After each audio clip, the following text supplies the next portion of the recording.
Olá, meu nome é Ricardo Tomasi. Eu vou apresentar um estudo na área da performance eletroacústica chamado ECOS número 2, que vem sendo utilizado como espaço experimental da pesquisa de doutorado que estou realizando na Universidade de São Paulo. Nessa pesquisa, investigamos possibilidades de estruturação musical a partir de teorias de emergências, com forte influência do paradigma de ecossistemas audíveis do compositor Agostinho de Scipio, e que tem tido como resultados a elaboração de um modelo de controle em Maxima-SP que possibilita a performance com retroalimentações acústicas digitais, que chamamos de instrumento espacial, e 4 estudos musicais chamados ECOS, dentre os quais a ECOS número 2 tem como objetivo explorar estratégias de controle de sistema de feedback a partir de processos digitais.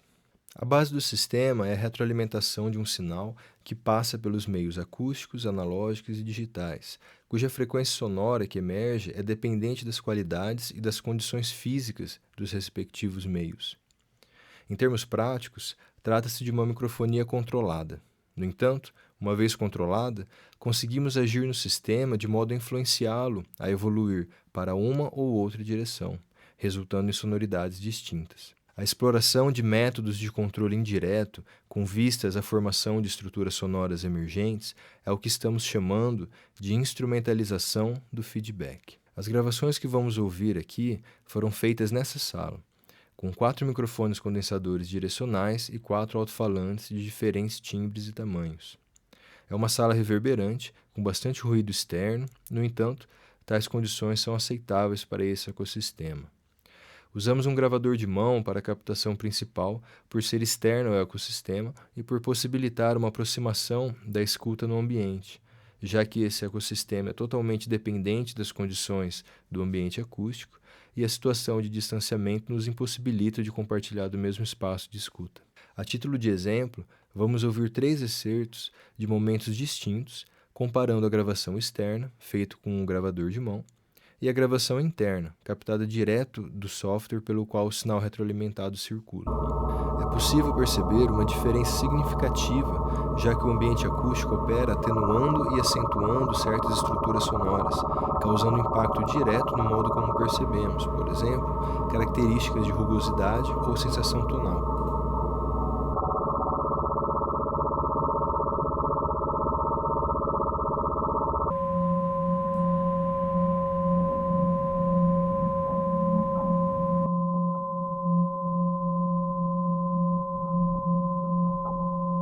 Todavia, essa diferença deve-se ao ponto de escuta, uma vez que, ao caminharmos pelo ecossistema, podemos ouvir as morfologias resultantes das ações da sala sobre as retroalimentações.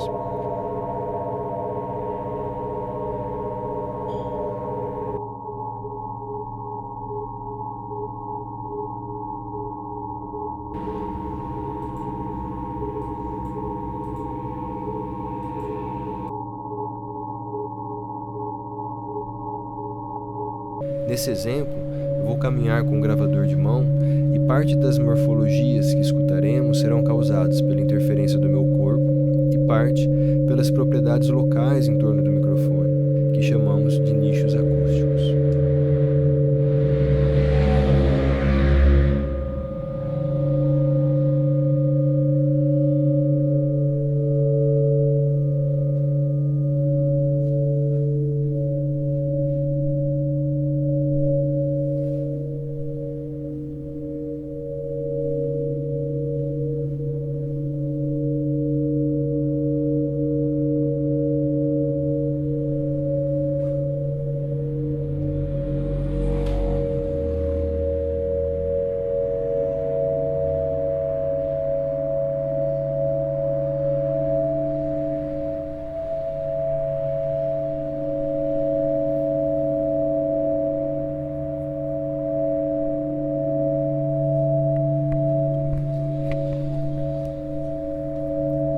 No final, quando deixo o gravador sobre a mesa e saio da sala, as morfologias são atenuadas, não porque as estruturas emergentes mudaram, mas porque estamos ouvindo de um ponto de escuta estático.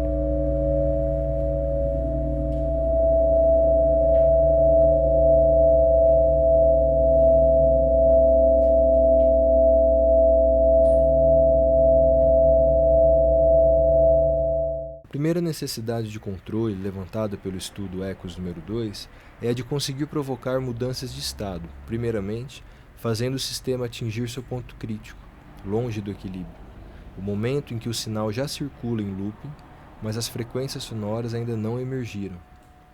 Uma vez que o sistema atinge seu ponto crítico, alterações mínimas podem provocar grandes mudanças, no caso, o surgimento de novas estruturas sonoras.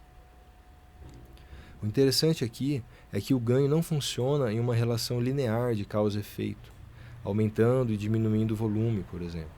Ao contrário, aumentar o ganho significa aumentar a quantidade de energia que circula e, consequentemente, provocar expansões e transformações espectrais.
Assim, temos como controles básicos do sistema uma estrutura de ganhos distribuídos por diferentes níveis do sistema, acústico, analógico e digital, e uma matrix que organiza a topologia dos feedbacks, roteando os inputs e outputs dos microfones alto-falantes, que, por sua vez, estão relacionados com seus respectivos nichos acústicos. Nesse exemplo, as mudanças são provocadas apenas pela ação nessa tipologia de feedbacks através da matrix.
Agora lançamos mão de controles secundários, que chamamos de camadas de feedback, pois atuam paralelamente ao sinal original.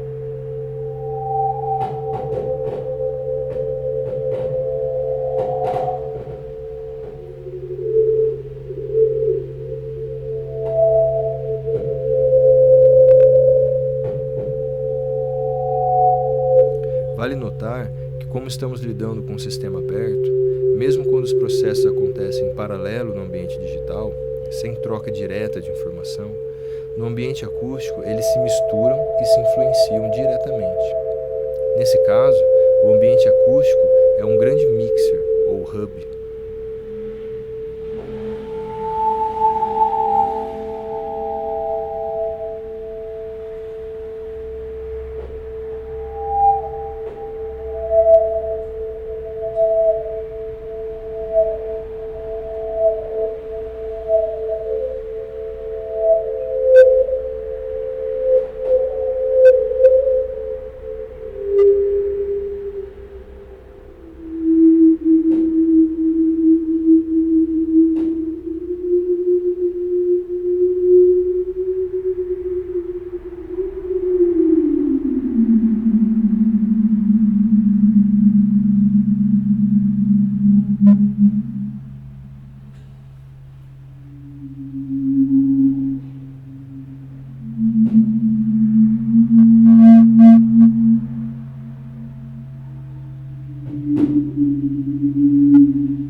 As linhas de delay provocam mudanças, pois alteram a estrutura de ganho ao criarem cópias do sinal original, criam defasagens que acentuam e atenuam determinadas parciais, provocando o sistema a responder a essas frequências, e inserem lacunas de tempo no loop que resultam em pulsações ou, em situações de alto ganho, ativam e desativam loops de feedback.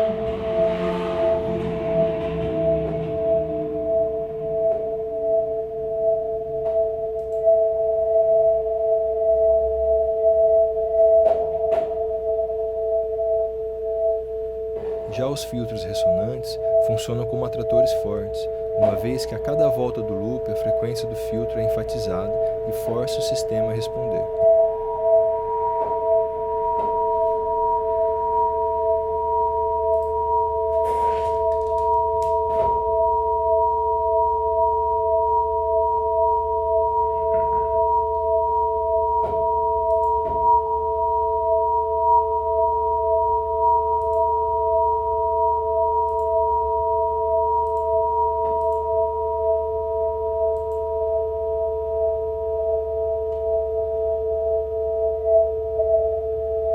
Interessante notar que o filtro ressonante depende da resposta do sistema para poder soar, ou seja, não é possível gerar uma frequência artificialmente